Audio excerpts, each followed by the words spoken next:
AMC stopped trading on every single one of these platforms on August 24th, 2023, or at least they all were supposed to. You can see over here on the left hand side, the 29th, for more than 4 of the exchanges, all in Moscow. Moscow Exchange, T plus main trading session, evening session, T plus USD. But this isn't just enough evidence alone. Could Adam Aron's combined reverse split help nail down some illegal activity as to where all the shares were being traded? Are you getting this yet? These are all on the German exchange. They moved AMC's bonds to Germany after January of 2021, where they utilized them to create bullet swaps for locates and to back tokenized shares of AMC. There were multiple exchanges being deployed to trade AMC and to create bullet swaps for locates and back tokenized shares as well. What is going on, guys? Lottery Stocks here. Welcome back to the channel. Welcome to the channel if you're new. Wow, today is going to be a good video. I'm sorry about yesterday's video. It was a little bit iffy. There wasn't a ton of stuff to cover on AMC, but today's video is going to be important. Now, I don't usually do this, and I haven't plugged this in a very long time, but fall is about to start, and I do have a few merch items that I think are pretty sick. Full-time trader hoodie, which is super dope, especially for the fall. Super good quality. If you guys like this hoodie, the link is going to be right under the video. I'll show you that link a little bit later on in the video, but we also have the AMC windbreaker that comes in multiple colors, which I think is also super fire, especially if you just want to support and rep the shares that you own, probably what's largest in your portfolio. Also, we have the full-time trader mug with the same exact ape that's on the hoodie on the mug that kind of represents the background of my channel, which I think is super sick. And then finally, of course, if you just want to support, the Lottery Stocks beanie in white with the YouTube logo. Overall, guys, I just wanted to plug that. I'm not going to plug it every video, but if you do want something, that link is going to be right under the video. It says my merch with the link right next to it. Overall, let's get into the video. All I ask in return is please hit the like button. It's free. Hit the subscribe button, have post notifications on. Let's get into the video. So following up the German exchange thing with Adam Aron, I want to reiterate this tweet on Twitter. We will be on the threshold list until Adam Aron dilutes, even if we start running a bit. It's all Fugazi. That's why there are no more real shares and they need new ones via dilution. We talked about how dilution potentially made us run. Adam Aron is not necessarily the good guy here, but giving him the benefit of the doubt, right? Giving him the benefit of the doubt, maybe what Adam Aron's doing with the reverse split is help nailing down some illegal activity, and then what he's doing is diluting the company, which of course isn't necessarily the best for shareholders, but he's finding the exchange that are still being traded with the stock, dropping dilution so they can cover a bit on real shares, essentially potentially making us run a bit on AMC, and a bit meaning higher than previous highs around $70, which would be $720 now, or somewhere around that range. Now, short interest on E-Trade is being reported at 290%. If you guys have shares on E-Trade, let me know. This is actually one of the brokers I started on, so I do have some on E-Trade of AMC. I don't own any GameStop on E-Trade, but apparently it's showing a 16.8% fee for GameStop as well. Now, we also have some stocks that I wanted to bring up to your attention a little bit after we get into the AMC chart, but Adam Aron basically tweeted a link, and he tweeted about this, so I figured we'd cover it because it's a lot of talks right now.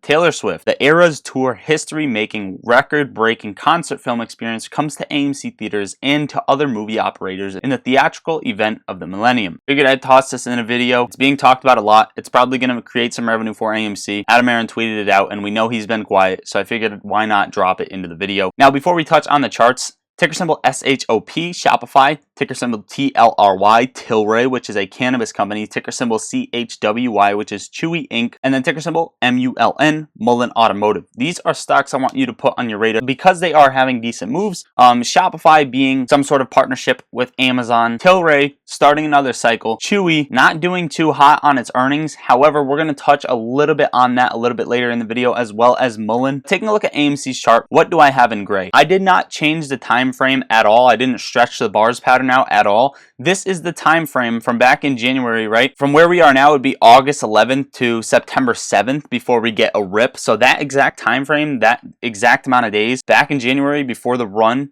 where they took the buy button away, this is what the bars pattern looked like. I'm not calling out anything here, but this does look very similar. And if AMC does want to trade out like this, I'd watch $17.30 for the next stop on AMC to get rejected as it slowly climbs throughout the next week or so. And then from there, curl back down, and run mid-September. Also, the videos a month ago, we talked about a rip in AMC and GameStop in September. So overall, I'm just hyped. Also, I do want to just let you guys know I did take a call position on AMC very, very far out, January of 2024. If you want to know my trades as soon as I take them, I drop them in Discord. Before we get into GameStop's chart, a quick touch on Ortex numbers for AMC. 13.02% short interest, utilization at 81%, and the cost to borrow, according to Ortex, sitting at 8%, but we know E-Trade is reporting it over 200%. GameStop, this is the exact same time frame as AMC's bars pattern from January overlaid on GameStop. So GameStop's bars pattern from the same exact time frame overlaid to where we are now. This could not happen, right? It doesn't have to repeat,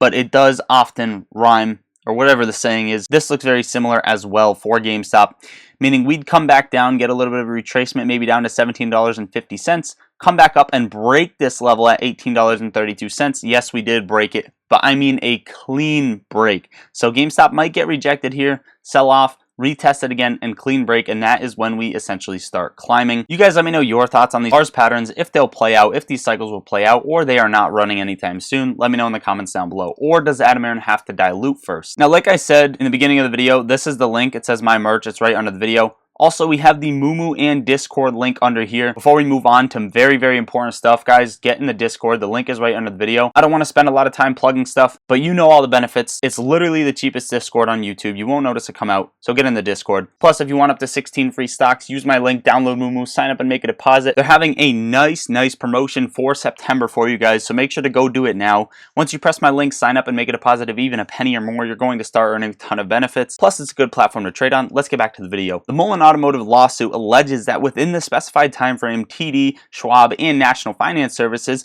Fidelity, wrongfully sold around 19 million, 7.6 million, and 7.8 million Mullen shares respectively, which were either fictitious or fully paid for customer shares that should have been securely held by the broker. Collectively, these actions led to the unlawful sale of over 34 million Mullen shares owned by shareholders. During the same period, both named and unnamed defendants exerted significant downward pressure on Mullen stock value through illicit short selling.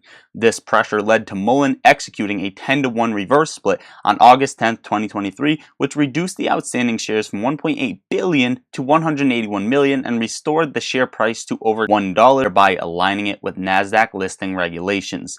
Does this sound familiar? If Mullen has over 34 million shares sold ashore that were fake shares, that were supposed to be securely held by the broker, and that were supposed to be customers' shares, that were supposed to be retail shares, then AMC must have 10, 20, 30, 40, 50 times that amount. And then they do a 10-to-1 reverse split, just like AMC, just so they can keep their listing regulations to stay listed on the NASDAQ. And just like Bigham says, hopefully they win and every other CEO starts suing the living shit out of these brokers, take down one branch of the corruption, they all go down. This is why I want you to keep an eye on Mullen, and why I want you to keep an eye on Chewy. They did technically miss on their earnings today, but according to recent filings, institutions hold 104.59% of Chewy total shares outstanding. So they're holding over the float, just institutions. Why would institutions hold more than the float on Chewy and this thing sell off? I don't know, but I want to know your thoughts in the comments down below and how this is even possible. Just in, UBS reported the largest ever profit for any bank ever in history. UBS reported a profit of $29 billion in the last quarter due to its emergency buyout of Credit Suisse for pennies on the dollar. Now we know this is absolute dog shit wrapped in cat shit, because UBS clearly cooked the books to make themselves look extremely strong in this scenario. There's no absolute way, there's no way in the entire world that this could happen, especially buying out credit shit. Alright, and since we're on the bank topic, National Australia Bank has sparked outage after warning customers that may close their accounts if they make profane, derogatory, or discriminatory comments on the internet. So, National Bank has sparked an outage right after saying, listen, if you guys keep saying these things on the internet, we're just gonna close your accounts. They had to come up with an excuse, right? Because they knew that there was an outage coming, that there was a problem on the horizon. And the excuse is customers making profane or derogatory discrimination. Last touch on banks. Retirees are now unable to gain access to money as users on Social Security continue to report being locked out of their bank accounts. Last week, I reported that Green Dot Bank had been freezing some retiree accounts when a customer reported a painful experience that many others are facing today. Beth Williams, 78, said she has been a WMC cardholder for 10 years now and has been unable to access her WMC Green account for 20 days since August 4th. Guys, the bank contagion is not over. In fact, it's getting much worse. And something that is very, very dangerous for Chinese stocks. Hong Kong said it may shut down the city, including its $5 trillion stock market on Friday as the super typhoon Saola approaches. If I pronounced that wrong, my apologies, but be very, very careful trading Chinese stocks in the Chinese market, especially after the Evergrande situation. Now, the SPY is trading at 452.34, and all the bears, it's safe to say you got cooked, at least for now. Volume is starting to fade on this uptrend as of now. Hopefully we don't get more volume for today, but honestly I don't know when the SPY is going to get rejected here. It's just been ripping through resistance levels. The next resistance level is 453.80, so watch that level, or 453.75 or so. I think the SPY can come up to that before getting rejected, and if it breaks through that, I'd watch for the gap fill right up here around 455.50. Now, Bitcoin is showing what the S&P 500 should have done, right? We talked about the SPY having the same exact layout every single September. September is the worst month for the S&P 500, and it usually hugs this trend line, gets a fake out breakout, and gets smacked back into the downside, meaning we would be in this fake out breakout scenario, but the SPY just keeps ripping. So is that even the case? Is it going to sell out through September? A lot of times you can look at crypto correlated over the equities market, and you can find the answer. And taking a look at Bitcoin, it broke below this channel, right? It broke below this support trend line, two support trend lines, comes back up and got rejected on it as of now, trading at 27,000 on Bitcoin. And you can see that the SPY has not done that. In fact, it just broke over resistance levels. Okay, it just broke over them while Bitcoin broke under and is getting rejected. So if the SPY doesn't get rejected and follow Bitcoin, then this is going to be interesting over the next couple of weeks. Either Bitcoin is on sale or the S&P 500 is very, very overbought. Overall, guys, that is what I got for you for today's video. Hopefully you enjoyed watching or found value out of the video. Make sure to check the links under the video. Get some of the merch. I love you all. Lottery Stocks out.